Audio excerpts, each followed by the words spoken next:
Hello class, welcome to Trapezoid's Problems 5.2. These are just a list of different goals we're planning on covering for 5.2, and I'm hoping, and my whole hope is that we'll cover all these. The black ones we're going to officially cover by tomorrow, but the red ones is what we're going to for sure be covering in this video. So take some time to read it and understand where we're heading. Go ahead. Alright, so I'm hoping that you took some time to read and understand where we're heading for this lesson and this unit. When you come up to a trapezoid, you're going to actually come up to something like this, where you need to find measurement of a base of something where the 6 is located, or a base where the 9 is located, and then height. Alright, so what I would do, my first step would be to cut it directly in half, kind of like such. So make two triangles, if you notice. I'm going to make triangle A, and I'm just going to label these. Triangle A, we're going to call this triangle B.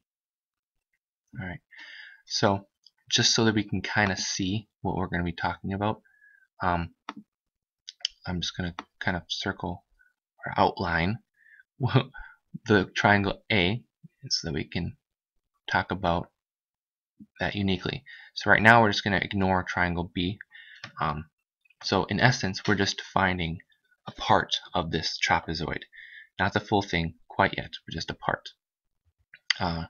Now, certain elements that we have to make sure we understand is, well, what is the area of a triangle? Well, we need to use, and we're going to continually use this in life, but we need to use the area formula, which is area equals base times height, and we divide it by 2. Okay, so we know the base already is 9, and we know the height, but just as a reminder what the height is going to be perpendicular to the base. So since we already know the base is down here, the height is going to be has to be perpendicular, which means that it's going to be 90 degrees. It's not going to be at all slant at all. It's going to be directly 90 degrees. It's going to form like a wall there on the base. So since we're dealing with this triangle A, we need to find what the area is going to be for that triangle. Okay, so triangle A, let's just use the formula here that we've been using up to this point. So to use the formula, we would say the base, since we know that the base is going to be 9. And if you multiply that by the height, which we know is 5, and then to continue the formula, it's going to be divided by 2. So we have base times height, we're going to divide it by 2.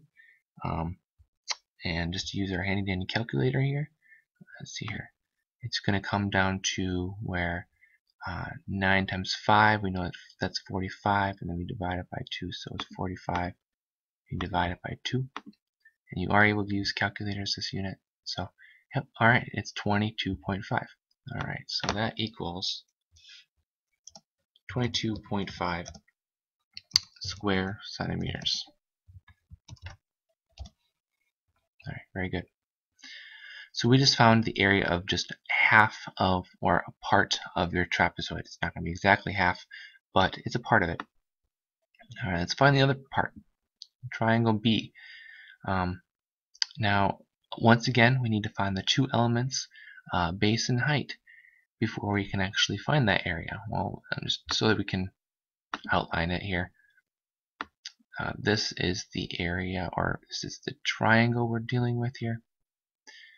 You might wonder, well, what in the world, where is the height for that triangle?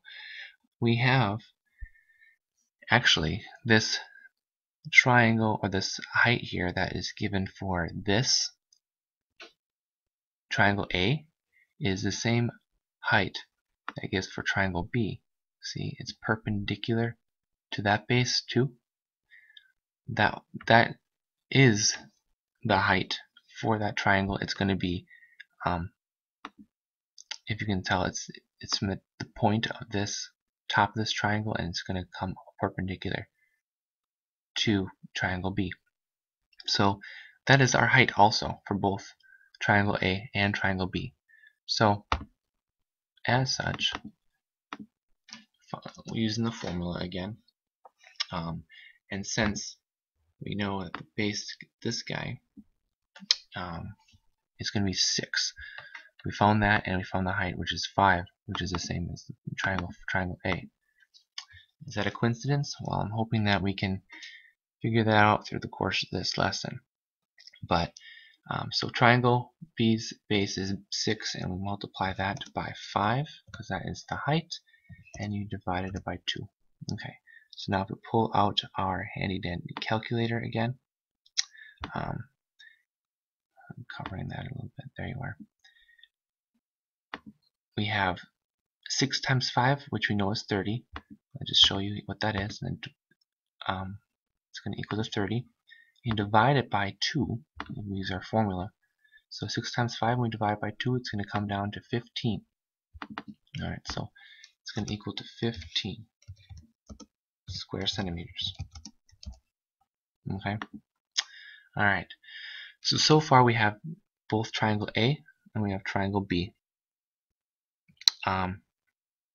We have both areas, which, if you notice, it is the full area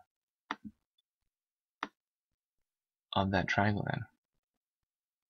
I know you see a lot of different colors and stuff, but that makes up, A and B make up the whole area of the triangle, or of the trapezoid. So all we need to do is just add those areas together, and we are going to be golden. So let's do that. Area of 22.5 and 15, if we added those together, so 22.5 plus 15,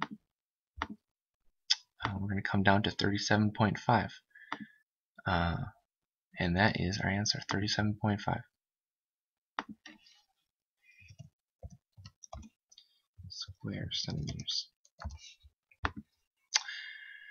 So we just found the full area of that trapezoid, and really this is one of the strategies that we could use. Only one, there's multiple other ones, but we are going to use this one to hopefully find a rule for the trapezoid, and that's our end goal for this next unit. So go ahead, try it yourself. Remember, I guess just as a reminder, that trapezoid means that only one pair of lines or of the quadrilateral is parallel.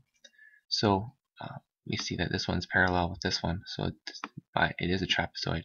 And of course, I have it already laid out here, but what I would do is just make sure it was divided by 2 to practice that. Okay, cut it in half. And that you can't divide it by 2 the whole thing. Just cut it in half and find the area of both triangles. So we can't use the same strategy as we can for parallelograms and just divided it, cut it in half to make divided by 2 to find the area of one triangle. You need to find the unique area of each triangle. So, all right. So go ahead, take your turn and go ahead and do it.